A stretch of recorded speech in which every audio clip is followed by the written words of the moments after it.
নমস্কার বন্ধুরা, শুভ সকাল। সকলে কেমন আছো? আশা করছি সকলে খুব ভালো আছো, আমিও খুব ভালো আছি। তো সকাল সকাল ঘুম থেকে উঠে সমস্ত কাজ সেরে তারপরে চলে এসেছি ঘরে। ঘরটাকে এবারে ভালোভাবে মুছে নিচ্ছি, আর বাইরেটা আমার মোছা কমপ্লিট। এবারে ঘরটা মুছে নিই। তারপরে আমি দেখো কতগুলো ফুল তুলেছি আমার গাছে। ফুল আজকে মানে সবাই তুলে নিয়ে গেছে, আমি তুলে এনেছি আমার জায়ের গাছে থেকে। তো এই যে দেখো কত সুন্দর ফুল। তো তারপরে আমি ঠাকুরকে পুজো করে নিলাম। বিনা সুতোর মালা গেঁথে নিয়েছি মাধবীলতা। তো তারপরে ছেলেকে আম পাকা দিয়ে রুটি দিয়ে দিলাম খেতে। ও খেতে শুরু করে দিয়েছে, আর আমার ঘরটা আছে একদম এলোমেলো। আমার ছেলের খাওয়া হয়ে যাক, আর আমি এদিকে চলে এসেছি রুটির জন্য তরকারি করতে। তো আলুর তরকারি করে নিয়েছি, এবারে আমি খেতেও বসে পড়েছি। ঘরটাকে আমি পরেই গুছাবো, তো তার আগে আমি দুপুরে রান্নাটা সেরে নেব। তো দুপুরের জন্য আমি এই যে দেখো বাটা মাছ নিয়েছি, আর আলু করলা ভাজা হবে। আর এই যে আতাটা দেখছো কি সুন্দর পেকে গেছে, তো যা এনে দিয়েছে। আর এই যে দেখো আমি এবারে ভাত, আর এদিকে মাছ ভাজা হচ্ছে।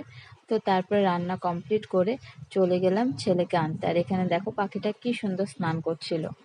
তো তারপর ছেলেকে স্কুল থেকে নিয়ে চলে আসলাম। এসে ওকে এই যে মিষ্টির শরবত বানিয়ে দিলাম। মিষ্টির শরবত খেতে খুব ভালোবাসে আমার ছেলে। এই যে দেখো ও এবারে খেতেও শুরু করে দিয়েছে।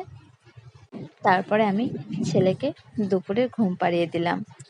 তো ঘুমিয়েছিল, আর আমি এদিকে কাপড়গুলো সব শুকিয়ে গেছে, একে একে তুলে নিলাম। এবারে শুকনো কাপড়গুলোকে তুলে নিয়ে গিয়ে তারপরে ভাঁজ করব। ঘরটাকে এবারে একদম ভালোভাবে গুছিয়ে নেব, কেননা ছেলেকে নিয়ে এসেই ঘুম পাড়িয়ে দিয়েছি ওর জায়গাটুকু পরিষ্কার করে দিয়ে। তো ও না ঘুমোলে আমি মানে কোনোটাই করতে পারি না, সবসময় ওর দিকে নজর থাকে, সেই জন্যই আর কি। তো ছেলে যেহেতু ঘুমিয়ে আছে, এবারে চলো সব কাপড়গুলোকে একে একে ভাঁজ করে নিই। এই কাপড়টা পরেছিলাম কালকে, আমি এক জায়গায় গেছিলাম, তো সেই জন্য তো সেখান থেকে এসে আর কি আর ভাঁজ করতে ভালো লাগেনি, আলিশি এসে গেছিলো। আর যা গরম পড়ছে বুঝতেই পারছো, সেই জন্য আর কি তো ধোয়াই ছিল। এবারে ভাঁজ করে নিলাম। তো ভাঁজ করে এবারে ধুয়ে দিই একে একে, তারপরে শোকেজে পরবো। আমার আগের ভিডিওতে জাহানারা বেগম আমাকে কমেন্ট করেছিল, খুব সুন্দর ভিডিও দিদি ভাই। তো আমাকে এতটা ভালোবাসা দেওয়ার জন্য অসংখ্য ধন্যবাদ।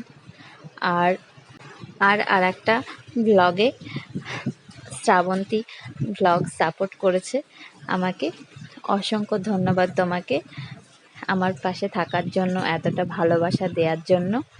তো তোমাদের সাথে গল্প করতে করতে আমার ঘরটা পুরো কমপ্লিট গোছানো। এবারে ছেলে ঘুম থেকে উঠে পড়লো, ছেলেকে একটা ডেয়ারি মিল্ক দিয়ে দিলাম। তারপরে সন্ধ্যাবেলাতে সকলে মিলে আমরা বসে গল্প করছিলাম। আমাদের ছেলে আমাদেরকে 7 আপ খাওয়ালো এই গরমে। তো ভিডিওটি কেমন লাগলো